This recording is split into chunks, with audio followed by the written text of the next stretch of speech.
नमस्कार, माझे नाव अनुष्का लक्ष्मण कुंड. माझे नाव आर्या जाधव. आज आम्ही तुम्हाला विरघळणारे आणि न विरघळणारे पदार्थ याचा प्रयोग करून दाखवणार आहे.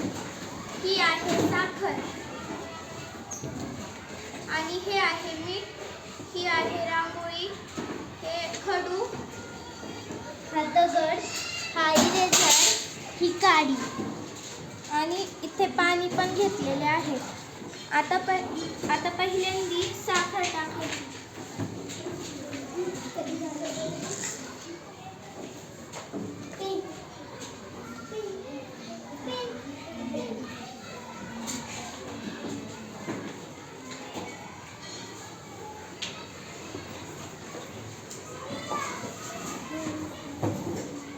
साखर पाण्यात विरघळते.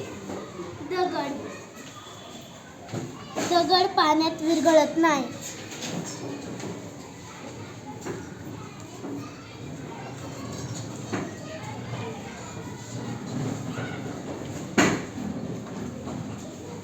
मीठ पाण्यात विरघळते. काडी पाण्यात विरघळत नाही.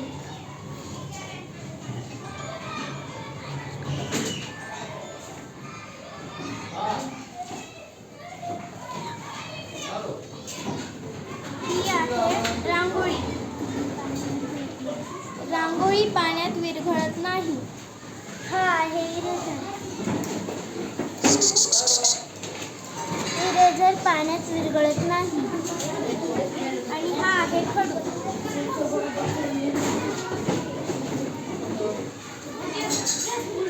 खडू पण पाण्यात विरघळत नाही. विरघळतो पाण्यात नंतर.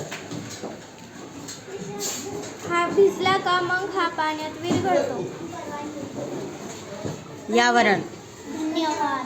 काय धन्यवाद. यावरून साखर विरघळते, मीठ विरघळते आणि खडू पण विरघळतो आणि इरेझर विरघळत नाही, दगड विरघळत नाही आणि काडी विरघळत नाही आणि रांगोळी विरघळत नाही.